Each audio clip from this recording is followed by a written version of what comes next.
Welcome to the Navic Gaming Podcast, where it is our mission to explore the business and future of video games. We bring together the industry's brightest builders, investors, and thinkers to keep a pulse on current events, dissect emerging trends in games, share lessons learned, and have a great time. This podcast is also part of Navic's growing ecosystem, which ranges from free and premium research to consulting and advisory services. For more information, visit www.navic.co. This episode is brought to you by Leveler, the Discord community intelligence platform helping game studios cut through the noise. With powerful social listening and sentiment analysis, Leveler tracks millions of Discord messages to tell you exactly what your players care about. No more guesswork, just real-time insights into what's working, what's not, and what your community wants next. To learn more about how Leveler can help your team unlock immense value from Discord, simply visit leveler.com or check out the link in the show notes. This episode is brought to you by Neon. For the first time in our industry, developers can finally have their own D2C channels to save on App Store fees and build closer relationships with players. But there's a catch. Selling direct means either building complex infrastructure yourself or choosing among legacy providers whose inexperience in games or questionable reputations pose real risk to your business. Luckily, there's Neon, the D2C platform built for games.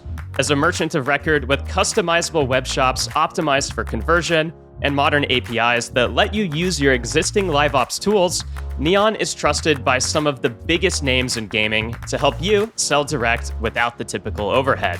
To start selling direct and finally take control over your full player experience, simply head to neonpay.com or check out the link in the show notes. And with that, let's jump into the episode. Hi, everyone. I'm your host, Aaron Bush, and today I am excited to be joined by Monica Dinsmore, who is the head of esports at Electronic Arts. We'll be talking about all things esports at EA. We'll be digging into what's going on with the games a little bit, and of course, the present and future of esports at large. So, Monica, thank you for being here. And I think the best place to begin is by going back in time a bit to when you first got into the games industry, because similar to me, you started your career in the finance world and somehow made it over here. So would love to learn about how that went and, what you learned along the way that led to that decision.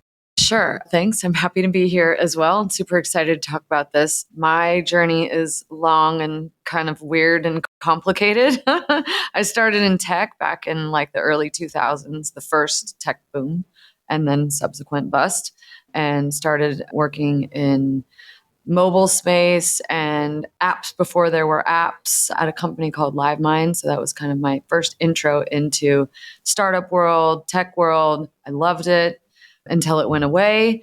And I had a lot of operational background from that experience when everybody was doing a little bit of everything. So I dabbled in HR and ops and finance and marketing, and I was early in that space, and so answered an ad to do some accounting for an asset manager randomly, just to figure out what I was going to do next after the company closed. And my second day on the job was 9/11. And so the nerd in me was fascinated by, how a world event like that impacted the markets. And my financial advisor, that ran the small company that I was working for at the time, managed through that turbulent time quite well and started pretty much getting a huge influx of clients. And so I got to put on my startup hat and helped that company build from 100 million to over $1 billion in a very short period of time. So then I wanted to play with the big boys in San Francisco. I was at a little firm in Santa Cruz at the time, and got hired by BGI to help run their hedge fund administration relationship management business. And again, very randomly, just kind of started to get into hedge funds, nerded out there. 2008 happened, and I started to get into alternative investments and building complicated operating models and things like that. Then we got bought by BlackRock. And so that's where I learned about software development, because all of those complicated hedge fund models needed to go onto the Aladdin platform. So I was doing that. I was writing, business requirements and running like dev cycles and things like that while I was doing my day job of managing those hedge fund relationships, and wanted to get back to tech and just missed that sort of startup vibe and that kind of freedom of being able to be nimble and try new things. And so at the time, my husband had been asked to play in a band in LA. And so we were trying to figure out where we wanted to live in Los Angeles. Fast forward, my sister's husband's best friend worked at Riot Games, and they just happened to be looking for the perfect combination of finance, software development, and gamer nerd that would figure out how to get to level 30 before they started. So in League of Legends. So that took a long time. League of Legends is a very hard game. And so 2014, I took a job with Riot Games, heading up sort of an operational finance kind of role that was working in the corporate strategy space. And that's how I got started. And also just a quick note for our audience. We're recording this live at the Esports World Cup in Riyadh. And so if you hear random screaming or cheers in the background, that's because on the wall next to us is, I think, where the Valorant finals are taking place right now. So good vibes here. Hopefully not bothering the audio too much. But Monica, I mean, getting to the esports side of things, maybe you can talk a little bit of what you did at Riot. But one of the things I know that you're like more known for doing at Riot was launching the LEC, which is the League of Legends European Championship League, which, of course, like spearheaded all sorts of great competitions. And I know you've put on great content productions that fans were a big fan of. Would love to just learn a little bit about your time there and any the lessons learned along the way, or just things you learned about business, about kickstarting something like that in the esports scene. That was one of my most favorite times in my meandering career. I was lucky to move to Berlin and live in Europe. Super high on my bucket list was a stint in Europe. I didn't think it was going to be Germany because I had never been, but I loved it. And launching the LAC was, like I said, one of my most favorite projects. It was complicated, exciting. We learned a ton. And I think we benefited by the fact that we were able to partner really closely with our colleagues in North America who had just done something very similar with the NALCS. And so we got to learn what to do and things to avoid. So we were really lucky that they partnered with us and shared all of their learnings, having just done it. We spent a lot of time developing who we wanted to be, because leading up to that launch, we were EU LCS and, largely considered the ugly stepchild of the NALCS. There was an ongoing meme about our production quality and, how we were never better than NA. EU was always terrible compared to NA. And so we had our work cut out for us to kind of differentiate ourselves. So we worked with a firm called Design Studio that really helped us figure out who we were, who are we trying to be? What are we trying to say? How do we want to differentiate ourselves? What's our tone of voice? What's our point of view? And they did some amazing workshops with some of our fans, our pros, teams, our talent, staff. What do you love about working in esports? What gets you excited? What do you want to see? And so we feel like we did a pretty great job of capturing all of that. And probably one of the greatest moments in my content career is that first tweet, EU greater than NA. Yeah, I was a big LCS watcher during your tenure there. And yeah, I definitely remember when people started talking about the LEC, like, why can't our broadcast be more like the LEC? I eventually stopped paying as much attention because North America could never compete well at Worlds, right? But obviously, also during your time there is when COVID hit. And obviously that was an event that rocked esports at large, had huge implications, obviously, for the games industry as a whole, like many industries. But as someone who was leading the operations of complicated esports operation, what was it like going through that time? And what did you learn from trying to manage all of that chaos, I presume? It was chaos. We learned a lot about resiliency. I think we learned a lot about the adaptability of digital sport and almost kind of being on the precipice of something bigger. We didn't really know it at the time because we were just like, how are we going to put on our, we were in the middle of a season and we didn't want to jeopardize. We didn't know how long it was going to last. We didn't want to jeopardize our path to worlds or any of our team's path to championships. And so, it was a huge effort, and I certainly can't take much credit. The ops teams, the league operations teams, like literally just sprung into action, and they were driving equipment to player houses all over the city and testing and figuring out how we were going to get, competitive integrity with everybody playing in different houses, and how are we going to officiate, and where were the referees going to be. It was very complicated, but I'll say we did it incredibly quickly. And I think we maybe missed a week or two and we were back on. And it was a really tough time to not be able to high five everyone in person at that time too.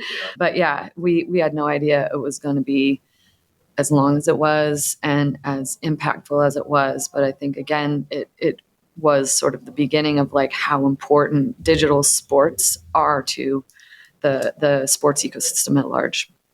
Yeah, I remember that period and being impressed by how quickly, I mean, all of the, all of Riot's esports were able to kind of get back online and essentially not really skip a beat in terms of like engagement. Everyone's still paying attention. Everyone, wants everything to continue and to still be rooting for their fans. So thanks for sharing that context. Honestly, we could talk about your Riot days a bunch more, but obviously you're at EA now, so we should probably spend most of our time talking about what you're up to now.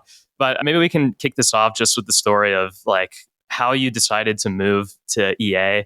Riot naturally is more of a native esports company, and EA is one of the behemoths in the industry where it has a bunch of other types of games, other types of priorities with its games that have esports. So what made you think, coming to EA and really leading their esports to a new era was an awesome idea for you? I think you kind of touched on it, right?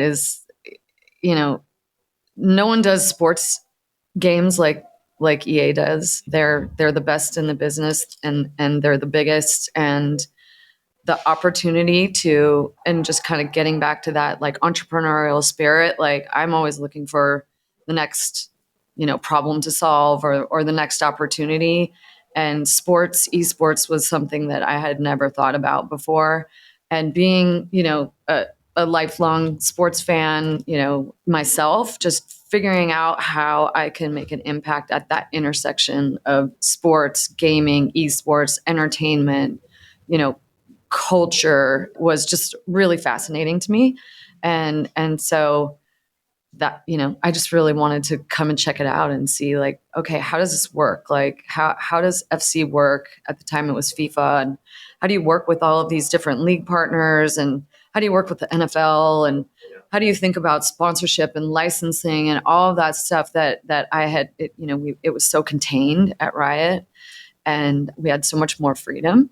And so it was like, how can I learn to bring the best of esports into this sort of constrained environment? And like I said, the draw of being at that intersection of all of those powerful things was just really, really exciting to me. That's awesome. And I guess before we get too far deep in the details here, maybe you could just spend a minute telling us a bit more about what exactly you do day to day. Like what all does your role encompass? What all does EA Esports encompass? And maybe connected to that too, just like what is the goal? Like I imagine in the context of EA, it's maybe not to drive revenue from esports and you're serving more engagement and other things. But yeah, hearing your view on what all you do and like what purpose it drives would be awesome. And then we can dig into the details. Yeah, so head of esports at EA means that I lead basically the business strategy of our esports programs. So that's right now inclusive of Apex Legends, who you're going to see later today, EAFC, Madden, a little bit of college football. Those are our main focuses right now. I hope to bring our esports expertise to other titles as they come up, but yeah, so it's really EA thinks about esports as a very powerful marketing arm of the franchise. It's not meant to have, while it does have revenue opportunities, it's not meant to be a primary revenue driver within the franchise. It's really meant to be the sort of way to reach and engage that white hot center of the player base. These are the people that spend the most time, they're the most franchise aware. They are evangelizing or shit talking your game. They're the most vocal and they're the most valuable, and that's regardless of franchise. So that our job is to keep them there, keep them engaged, give them platform. A lot of the most important creators and streamers are pros, and so helping them amplify their own platforms and helping them, keeping them there is top priority for EA, and that's really what our esports programs are designed to do. Awesome. I just have a couple bigger picture strategy questions, and we can kind of dig into more what you're doing with some of the specific games. But obviously, you come from Riot, where Riot had was like fully in control of its esports operations end to end. Some other teams or games out there like CS:GO from Valve, they outsource pretty much the full esports operations to teams or to companies like ESL or EFG these days. How does EA think about like what to do yourselves versus what to get partners for? Because obviously, like, we're at the Esports World Cup, like there's partnership dynamics here, but how do you think about that across your esports portfolio? Yeah, I mean, I think Riot takes a similar approach as well, in that we know our players best, and so that's why it's important for us to keep the sort of strategy and strategic decisions and content decisions in house, because we live and breathe what makes our players tick, and so we believe that we know best. And certainly we have somewhat of an outsourced model in the sense that we do outsource the actual production, but when it comes to how we're reaching our players and the look and feel we want it to be authentically ours. And so that's why it's important for us to kind of maintain that level of creative control.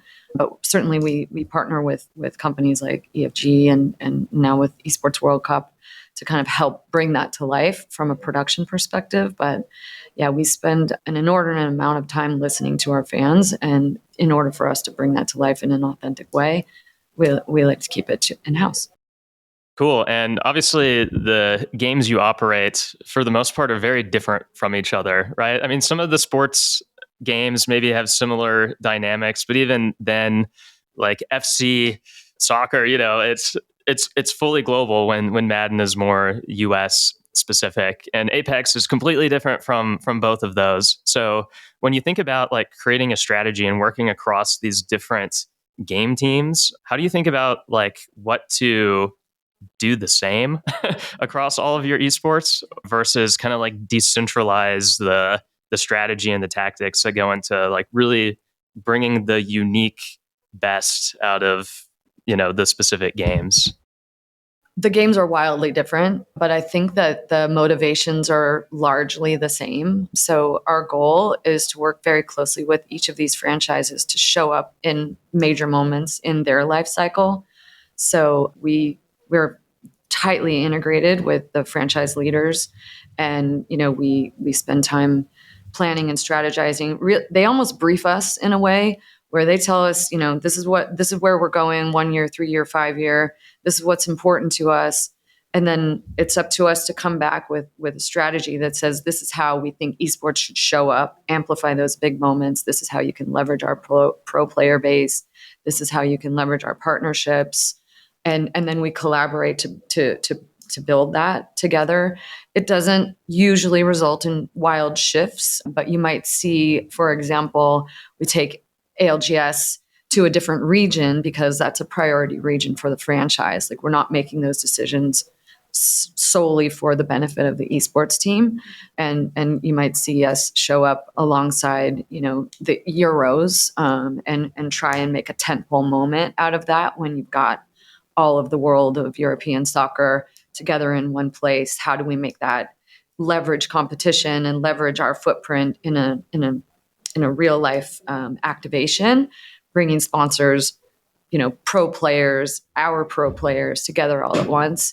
Those types of moments that are, like I said before, like kind of cultural phenomenons, those are the places where we try and integrate. So I have sort of a leadership question for you here. When I was early in my career, and I'm sure many people listening or many people out there at least relate to this, is that sometimes it's hard to navigate big companies, especially like if you're trying to work with a bunch of different teams.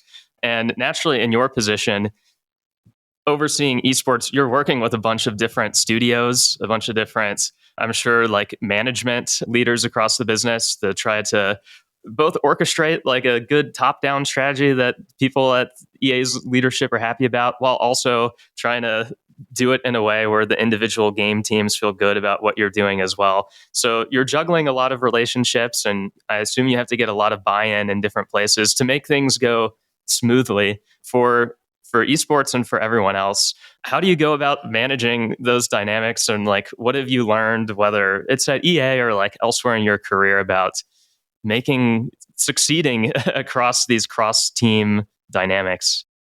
You're right. EA is huge and complex, probably the comparable to BlackRock in my experience. And I started during COVID, and I was in the middle of Berlin where EA was not.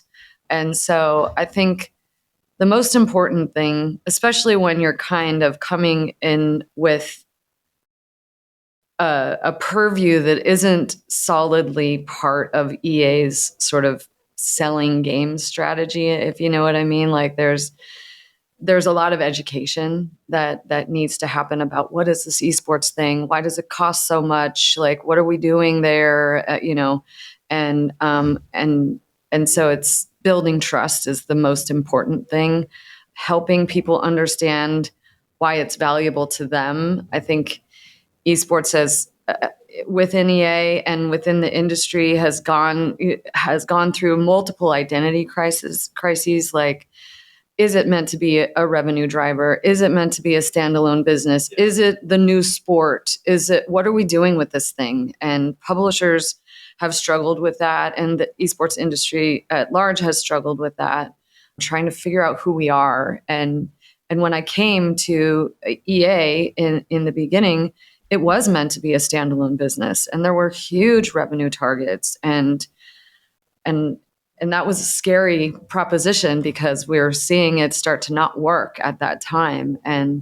And so we've reorged multiple times since then, which is another challenge that I will tell you about when you're trying to build trust and you're trying to build relationships, and you get shifting and changing organizational structures and leadership.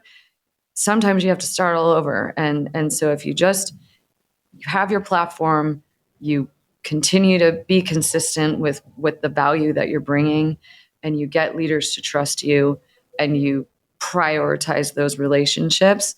In a company like EA, you can build a brand that helps you kind of like be 10 steps ahead when that happens.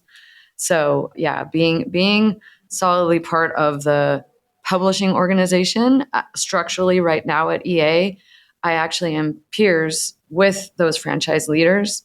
So it's much easier for me. And I think that's a testament to the good work that the esports team has done, that EA has now organized us in a place where we can have an impact, a much more direct impact. We don't need to knock on the door. We're already sitting at the table. Great. Yeah, appreciate the thoughtful answer there. Let's go ahead and move forward the conversation and talk about the games. Talk about the fun stuff. So we can start with maybe my favorite game of the mix, which is Apex Legends. Apex launched in 2019, I believe, which was a couple of years before you joined. And that's when the Apex Legends Global Series, which is the ALGS that we keep referring to, got started shortly after. So you came in and inherited what had begun, but obviously it wasn't super old by then. So how did you, when you were starting in this role, think about taking it to the next level or making improvements to it? And what steps have you taken over the past few years to make the ALGS as best as it can be? Well, it's interesting because they kicked off their esports program right before COVID. And so when I joined was actually the very first real LAN, the first year that we had 3 LANs. And so I was able to kind of see where we started and kind of have a baseline of how we were going to run these live events. And luckily that type of a game was not necessarily the battle royale, but that type of a game and that type of an esports ecosystem was in my wheelhouse coming from Riot.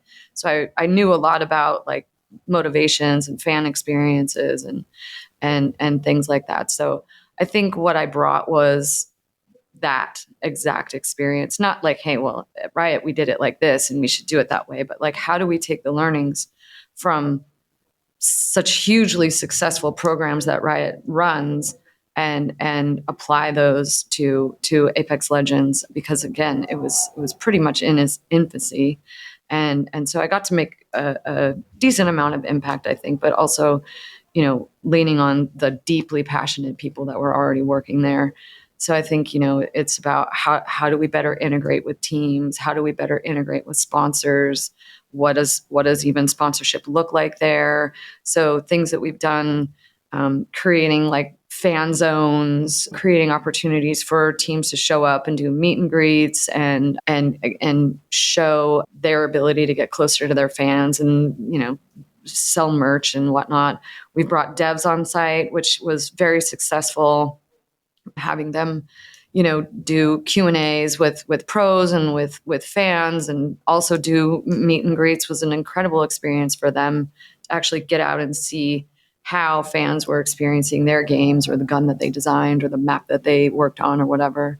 So I think we're starting to evolve more into a festival-like experience, and also getting closer to Respawn and helping them understand how they can leverage our live events to celebrate that game. So we've shifted the schedule is another good example, where our championship shows up at anniversary time.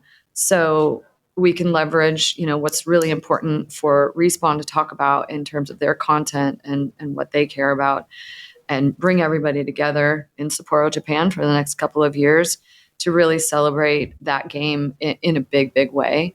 So we'll be doubling down on things like that fan zone and the festival-like atmosphere that we saw in Sapporo earlier this year. So I think those are the types of changes that we've really tried to make it less of a competition and more of a celebration. I also like the match point system that you guys have, which is pretty unique to Apex, I think. You might be the only battle royale sport that uses it, which, if you don't know what that is, for anyone listening, that's when you have to do well across the course of games, but then still win a game, which is obviously what matters most in a battle royale. And so you never exactly know how it's going to end until it does. But, naturally, one thing that we talk a lot about with game teams, especially more on the development side, is about keeping games fresh. And Apex, it's been out for 6 years. Battle Royale has been out for a good while at this point. And so they're, like any genre, there's conversations across all of these teams about how do we keep innovating on this? How do we keep it fresh? We can add more champions, we can change maps, we can do other things. But naturally, a lot of those same dynamics take place in esports too. And so I'm curious how you think about 6 years into a game like Apex, and even more for some other games. How do you think about keeping esports fresh, both for new people who want to jump in and not be too lost, but also for people who've been paying attention a long time and want to still feel a new sense of excitement every time they watch? Yeah, I think the motivation on the franchise side as well as on the esports side is to really give the fans what they want. So I mentioned it before, listening is a really big part of what we do, and try and make, not wild adjustments, but incorporate fans' ideas and what they want to see. So we've been trying a lot of new things recently. We tried an open competition just this last LAN in New Orleans, where we invited, it's probably the biggest open LAN that has happened since the inception of esports, I think, with 160 teams, which is an incredible amount of players and a huge lift as far as a production is concerned. So experimenting with format, experimenting with new maps. I think for a while we were seeing, we were only playing on a rotation of a couple different maps, and we were seeing the same legends over and over and over again. So we introduced legend banning and new maps, and sometimes you get grumblings from the pros when you start messing with their systems, but it's overall been really, really positive and a great way to keep things fresh and exciting. And again, that tight integration with what's going on the franchise side helps us know what's coming down the pipeline and what is going to be fresh and innovative from their perspective, and then figuring out how we can take the best players in the world and help amplify those types of things. So that's always a priority for us too. Yeah, no, I'm excited for the finals tonight at the Esports World Cup. So it'll be exciting to see, all of these dynamics at play on a big stage. Let's shift gears and talk about EAFC a bit, which of course was FIFA over a year ago. And so one aspect of FC, and like many of your esports too, is the grassroots dynamics that are at play, where you have the Pro Open, which turns into the Pro League, and ultimately leads to championships and prize pools.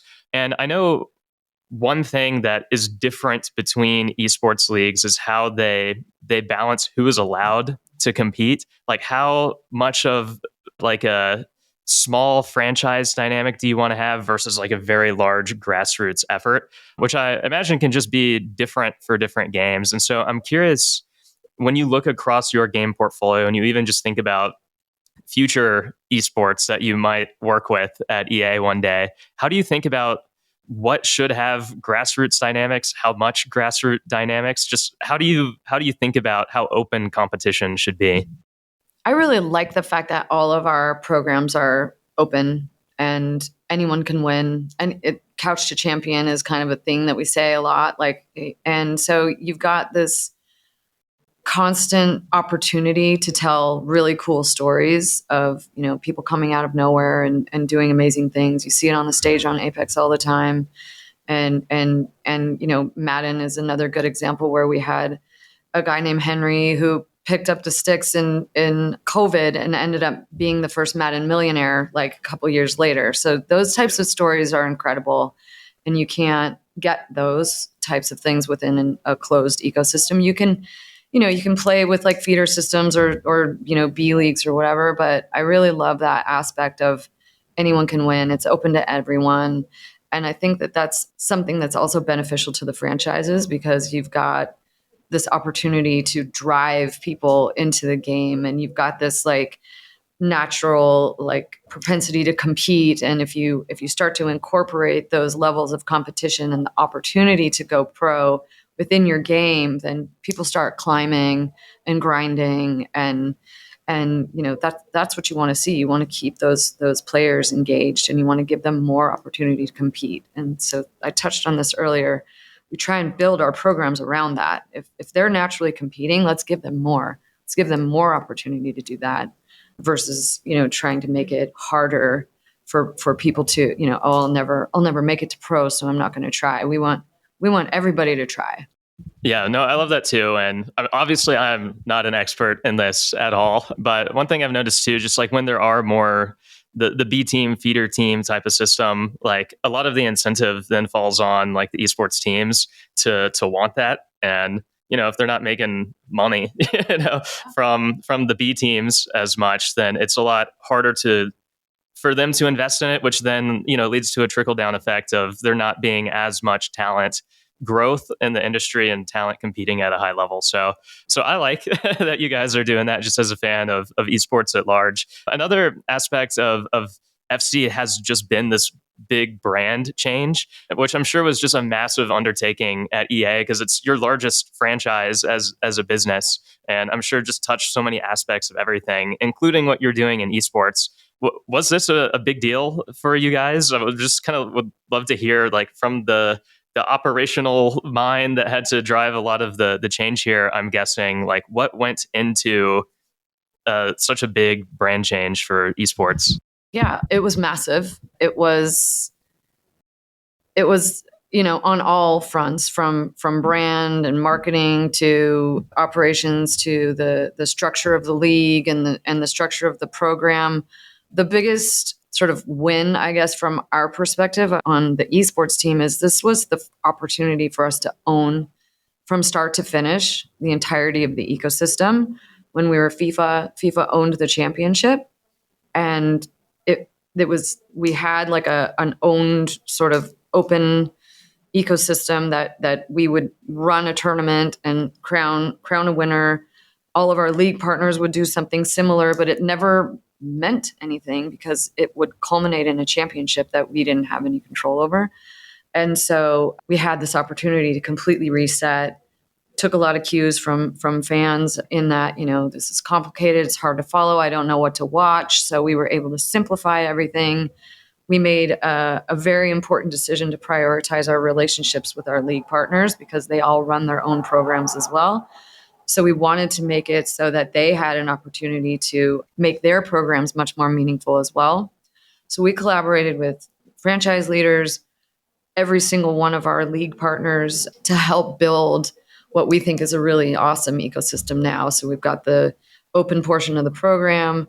We've got a very dedicated window where the leagues activate their own sort of regional tournaments as well.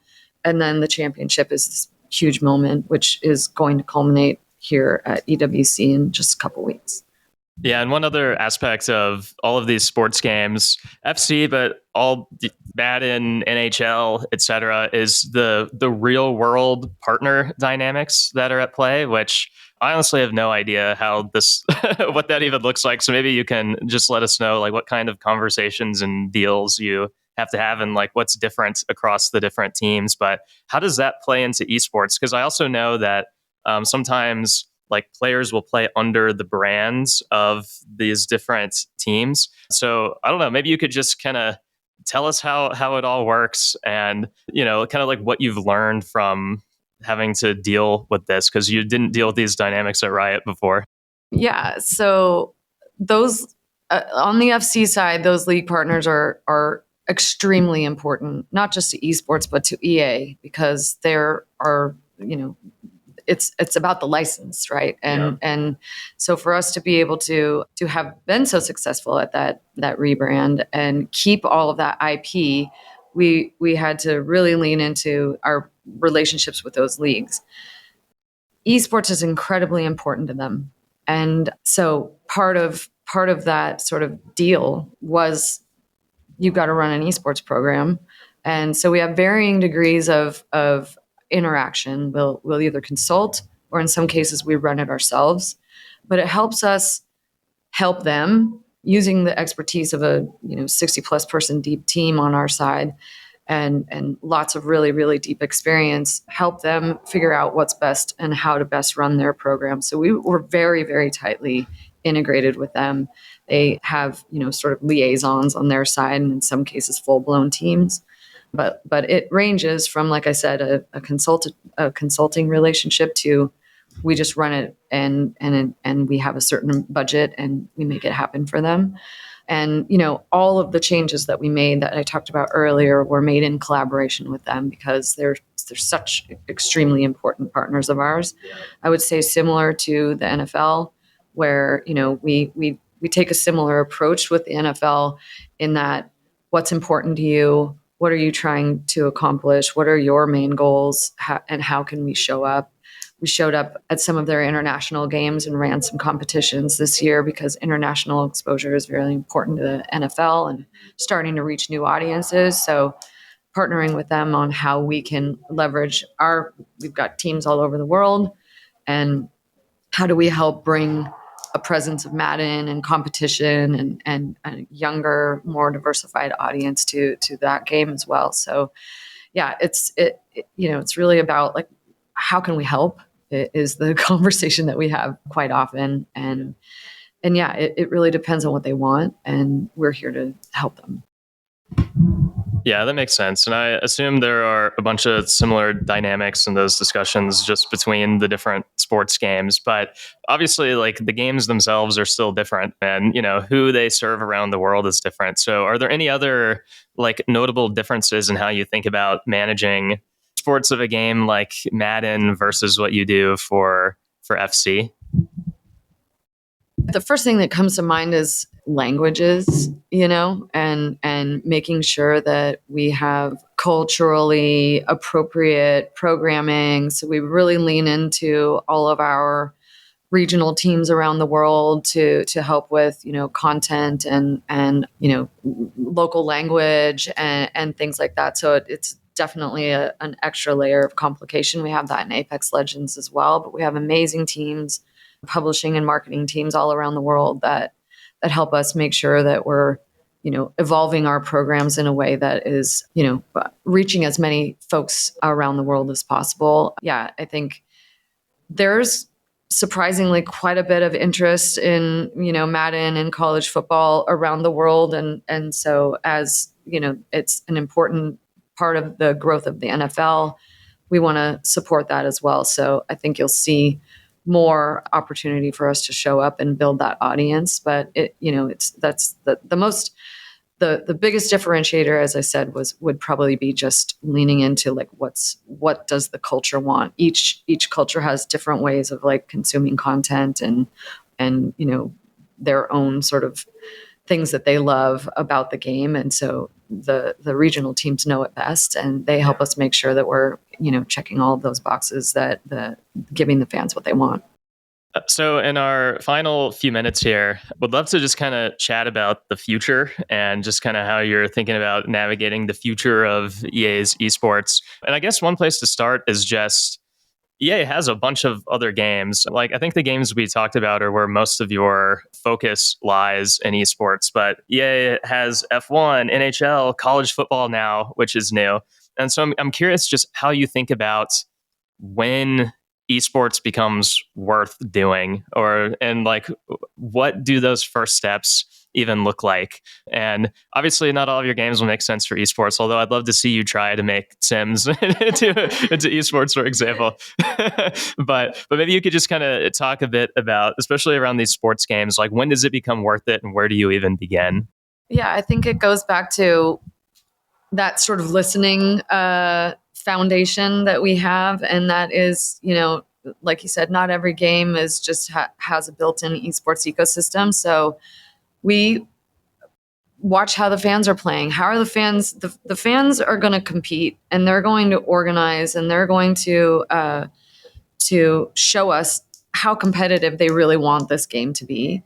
So that's one very important ingredient. The other important ingredient is that the game is built for, ranked and lobbies and things like that, so that the infrastructure of the game actually supports an ecosystem like esports. And then, then we work with the franchise, like, hey, this is obviously, let's say competition becomes an important pillar of their strategy. Then that's our job to come in and say, this is what it could look like. You could do a crawl, walk, run situation. You could do a full-blown ecosystem. It's usually like a test and learn, kind of like what we're doing on college football right now. We're doing some really cool activations with some brands. We did a Heisman House activation with Nissan last year, and we did a Army-Navy activation with USAA. So you start to see, like, are the fans responding to this? Was that successful? Do we want to do it again? Do the brands want to do it again? And then talk to the franchise about, okay, let's talk about budget and funding. And if all of those things come together, then we'll build something robust around it. Gosh, and just as a quick aside, when I made the joke about the Sims esports, you said you tried something. Was there something I missed? What happened there? It was before my time, and it was kind of like a Sims reality show, but had like an element of like competition in it. So it was considered like esports. I think it won some awards. Do you remember what it was called? I can't remember the name of it, but it was a hot flash in the pan. But yeah, it's fast. Well, if it comes back to us, we can mention what that was. But I guess bigger picture, like, what are your like biggest goals or priorities for EA Esports over the next few years? I mean, obviously, continue having good engagement and things like that. But are there like certain games that you want to take to the next level most, or new games you want to like really get going, or just in general, like what are like the big things the team is working towards? I think I've I've I've said this multiple times, and I really believe it, that we're sort of in this esports spring, and people are really getting excited about that phrase because we've just been in a winter, and being here at EWC is sort of a big indication that the industry is starting to gain some momentum again. And so what I'm hoping is that we're much smarter, we're much more mature as an industry than we were during the winter or leading up to that winter. And so we're seeing, a lot of interest with big brands. We're seeing a lot of innovation and investment coming from places like Esports World Cup. So I'm super excited about building on that momentum and starting to see what esports can be without sort of a lot of the overinvestment that we saw in the past. Yeah. So I'm excited about that. At EA, there's a huge focus on Battlefield that's going to be launched later this year. And I'm super, super excited about what the possibilities of competition look like in that game. Nothing to announce or anything, but when it comes to the next big opportunity beyond growing the ecosystems that we're already working on, I'm really excited to see how the fans react to that game, and as I said, taking that methodical approach to building around what they're doing in a competitive way is something that is really exciting to me. So I'm looking forward to that. It's coming up really soon. So go out and play it. I will. And if you're listening, you probably should too. I'm sure it'll be a bunch of fun.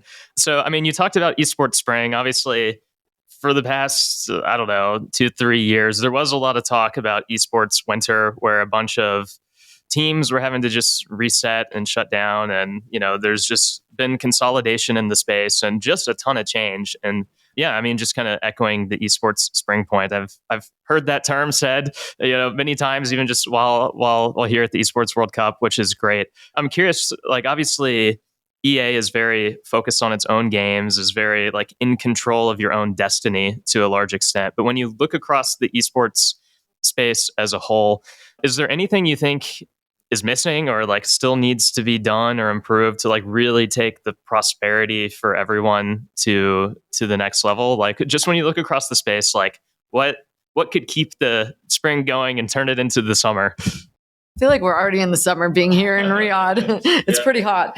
But yeah, I think I touched on just smarter business models. Let's not take this momentum and turn it into another, space of overinvestment. I think, brands are smarter, publishers are smarter, esports organizations are smarter. And so what I'm hoping is that this sort of slow and steady, sort of cautiously building together will help maintain that momentum. I feel like esports is almost like a small family anyway, and we've been through some hardships together. And so if we work more collaboratively together and you see it happening here when you're bringing all these publishers together in one place, Esports World Cup, you have that opportunity to like, how do we do this? How do we avoid this together in the future? So I feel like, leaving that baggage behind and looking toward a much more sort of mature and methodical and deliberate future will be sort of the key to the longevity of the space. Yeah, well, hopefully all of the big companies and all the big funders out there listen to what you just said and keep things step by step instead of going too crazy at one time. I guess just one final question for you as we close. I won't ask you what your favorite EA esport is unless you really want to share, but if you look over the rest of the year, over the next year or so, which esport event for EA are you most looking forward to? Well, this particular 8 weeks of time is super exciting. This is the first time that we've actually integrated our games within the EWC ecosystem. So these are EA owned competitions and integrated into our normal schedule. So I'm excited to see how the fans react, and I'm excited to see kind of like how we can lay the foundation for what we do in the future in this space.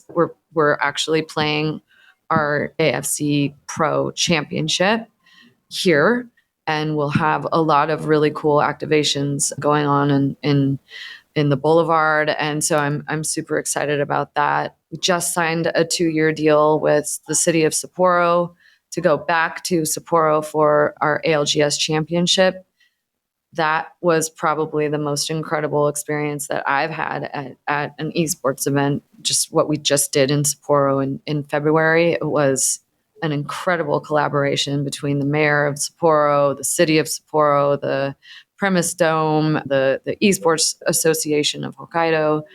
And going back there, I just came back from a contract signing with them, and they're so excited that I just left there like flying on a cloud because of all of the possibilities that we have in front of us to work with them and show up around their Winterfest, and seeing how being there as a major esports championship for them has shifted their ability to think of themselves as the next big esports frontier for Japan. Just that impact is just thrilling to me. So I can't wait to go back to Sapporo. So yeah, I'm and we've got Madden kickoff just around the corner. I'm huge football fan. I love that like anticipation of the launch of the new Madden, the kickoff and launch of the NFL season. Having that all come together is just a super exciting time. So I feel super lucky because I get to be excited about a lot of stuff. Yeah, sounds like there's a lot to be excited about, and hopefully a fun job if there are all of these like fun events that are always around the corner. But anyways, Monica, we should probably wrap up here. It's been a real pleasure getting to spend this hour with you. I learned a ton, and it's nice to meet the woman overseeing all of these esports and that I have enjoyed in recent years. So thank you for taking the time. And to all of our listeners, we'll catch you in the next episode. If you enjoyed today's episode, whether on YouTube or your favorite podcast app, make sure to like, subscribe, comment, or give a 5-star review.